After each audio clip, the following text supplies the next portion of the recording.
Interesting. Well, before we get into the RNC, let's focus on Biden because there's been a lot going on with Biden this week, particularly his announcement of having COVID-19 earlier this week. Biden announced he had COVID-19 and he don't even need to wear a mask. He's been walking around pretty much mask-free since his COVID diagnosis, and people were concerned because he is 81 years old with COVID. So he's not wearing a face mask in public. The White House has announced he did test positive for it. CDC guidelines say he's doing okay. Biden can be booty face, they said, with no mask on because of his COVID diagnosis, so it's okay. But the real situation is this the final straw for Biden? Is he dropping out? No, he ain't. You think he's going to stay in it? He's staying in it because, again, he's within striking distance. One of the political pundits said today, since the Supreme Court pretty much gave the presidency a blank check, he can do a slew of executive acts that the Republicans in the Supreme Court cannot and will not have enough time to react, and it will force them to talk about it, such as he can go day one, Monday morning, do an executive order on banning assault rifles, but he hasn't. He could, but he hasn't. But that's what I'm saying. He should between now and I guess when it's time to vote, it's a slew of executive acts banning what they said, remove all abortion ban. He can do an executive act on that. He can do an executive act on pretty much anything that's supposed to be problematic that's going on. Yeah. And then on top of that, come with a plan.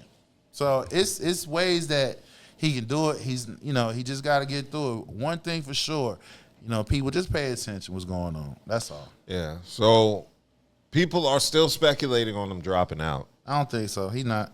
You really think he's going to hang in there? Number one, he's an incumbent president. He has the war chest, money-wise. And then on top of that, when you got Hillary and Bill Clinton going behind the scenes, talking to these big donors, basically telling their asses, y'all keep that money coming in because he is the incumbent president. And as long as he's within striking distance of winning, you must keep the money going. So as long as he got political power figures behind the scenes doing that, I mean, he's not going to tap out. Okay. You think he's going to stay in? Yeah, he's going to stay in. He has to stay in because I don't think Kamala has what it takes to win personally. I don't think she's likable. I mean, it's not right now. It's not about it is part about likability. I mean, but it really isn't because look at Trump. A lot of people don't like his ass, but he still got more than enough. All them people love his ass. The people that support him love him. His supporters love him. Yeah. Outside of that, a lot of people don't like him. Well, yeah, lots of people don't like him. Exactly. So what I'm saying is, lots of people don't like Kamala. That's the same way exactly. People love them. Ones that don't. So it's not. So it's outside. It's outside your base that you have to attract. You got to attract like voters like myself. I'm an independent voter, so I'm not Democrat nor Republican because both is bullshit. Yeah, at the end of the day, true.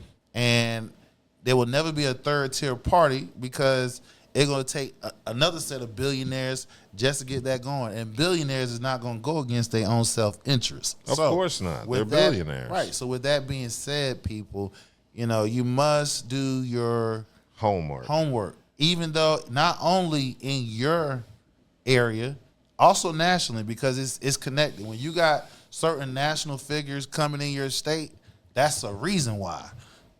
Just think about it. Why would Nancy Pelosi, she all the way in California, why would she bring her ass to way across the East Coast to here in North Carolina have a fundraising event? Mm-hmm. So it's all connected at the end of the day. Oh, man. Interesting. Okay.